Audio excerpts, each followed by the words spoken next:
Papua new গিনিতে ব্যাপক ভূমিধসে ২,০০০-এর বেশি মানুষ মাটিচাপা পড়েছে বলে আশঙ্কা করা হচ্ছে। দেশটির জাতীয় দুর্যোগ কেন্দ্র এই তথ্য জানিয়েছেন। জাতিসংঘের কাছে পাঠানো এক চিঠিতে বিষয়টি নিশ্চিত করেছে পাপুয়া নিউগিনি সরকার। উদ্ধারকারীরা দুর্গম অঞ্চলে জীবিত মানুষের খোঁজের সন্ধান চালিয়ে যাচ্ছে। শুক্রবার উত্তর পাপুয়া নিউ গিনির পার্বত্য এনগা প্রদেশের পোরগেরাপাইলা জেলার প্রত্যন্ত মুলিতাকার ৬টি গ্রামে ভূমিধসের এ ঘটনা ঘটে। ভূমিধসের ঘটনা ঘটার পরপরই জাতিসংঘ বলেছিল, অন্তত একজন নিহত হতে পারে। দেশটির international organization for migration IOM অনুসারে এই সংখ্যা সংশোধন করে ৮৭০ জন করা হয়।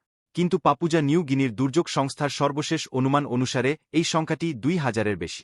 ন্যাশনাল ডিজাস্টার সেন্টারের ভারপ্রাপ্ত পরিচালক লুসেতে লাসো মানা জাতিসংঘের কাছে এক চিঠিতে বলেছেন, ভূমিধসে ২,০০০-এর বেশি মানুষের জীবিত কবর হয়েছে এবং বাড়িঘর, ক্ষেতের বড় ধরনের ক্ষতি হয়েছে, যা দেশের অর্থনৈতিক অবস্থার ওপর বড় ধরনের প্রভাব ফেলেছে। তিনি আরও বলেছেন, পরিস্থিতি অস্থিতিশীল রয়েছে, কারণ সেখানে ভূমি এখনও পিচ্ছিল, যা উদ্ধারকারী দল এবং বেঁচে থাকা মানুষ উভয়ের জন্য ঝুঁকি সৃষ্টি করছে। চাপা পড়া ও বাস্তুচ্যুতদের তথ্য সংগ্রহ করা খুবই কঠিন। আমরা জানি না কে মারা গেছে, কে বেঁচে আছে, কারণ তথ্য সংগ্রহের সব উপায়ই মাটির নিচে চাপা পড়ে গেছে। ভূমিধসের কারণে এলাকার প্রধান মহাসড়কটি সম্পূর্ণরূপে অবরুদ্ধ হয়ে গেছে বলেও তিনি জানান।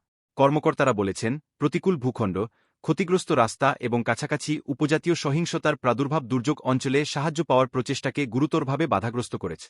ভিডিওটি ভালো লাগলে ডিবি নিউজ চ্যানেলটি লাইক, কমেন্ট ও পরবর্তী ভিডিও পেতে সাবস্ক্রাইব করে সাথেই থাকুন। আল্লাহ হাফেজ।